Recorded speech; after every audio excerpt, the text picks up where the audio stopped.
Last weekend, I found a new photography genre that interested me, and it's called ICM, Intentional Camera Movement. What you do, you take your camera. I have a Sony a7 III with my Sigma 2470 DTD and art lens, and I took it with me out and tried to capture a couple of nice bangers. And if you wonder how it looks, ICM, here are a couple of examples. This one and this one. But I noticed one issue, and in bright conditions and when the shutter is one of the main things that you use for ICM photography, I needed a ND filter. So that's what we're going to talk about today. I ordered and I just got this one from BENRO. It's an ND64 filter, and let's open it, take a look and talk a little bit about it and the price. Before we open the box and take a look inside, I want to show you something I think BENRO did good. And on the front here, it's quite simple, and they have the information here. And if you are like me, new to ND filters, and you don't know really what all this stuff means, you can just take a look at the back side, and they have an explanation. So front side, information, back side, explanation.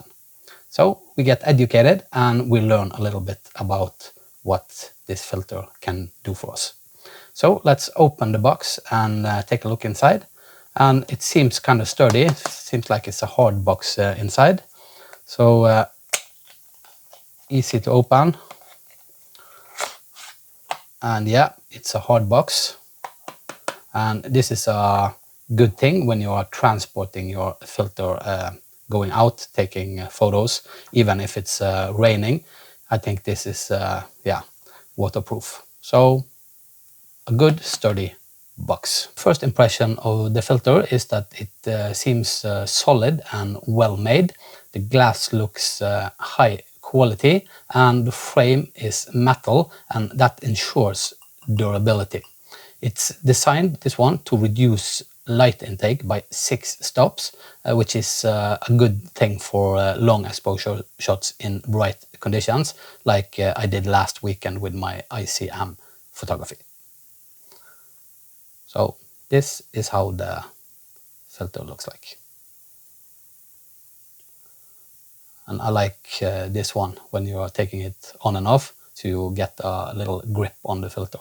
Now let's connect the ND filter to the lens. For this example, I have the Sigma 24-70 DGD-N art lens.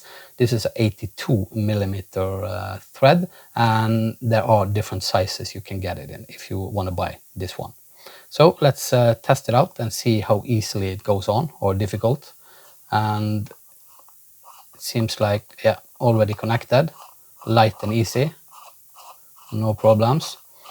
And one thing, don't over tighten, because especially slim ND filters can get stuck to the lens, and that's not fun if you are outside and you want to change a filter and you don't have the tools to take it off. You can buy tools to bring with you, so you can get the filter off if it over tightens. So very easily. And another thing with the BENRO filters is that they are compatible with the hood. And if you just want to have the hood like this, it's no problem. And if you want to take it off, if you want to use it to protect your filter from lens flare, it easily goes on like this as well. So that's a very nice thing. Makes it easy when you are outside in different conditions. And another thing is that when you are moving around, or you don't want to disconnect the ND filter, you can just use the cap and protect the ND filter.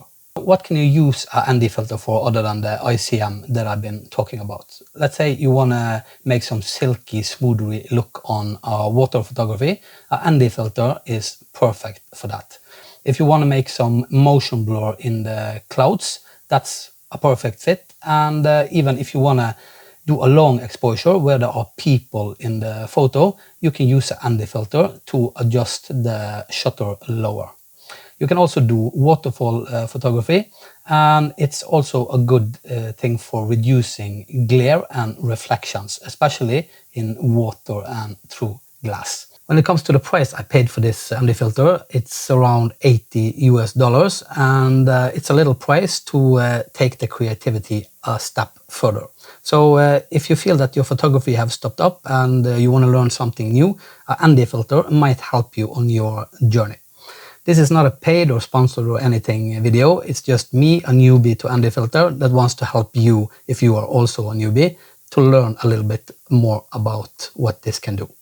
So the next video will be me testing this out in the real world, and hopefully you consider to subscribe, maybe hit the like button and leave a comment if you like this video.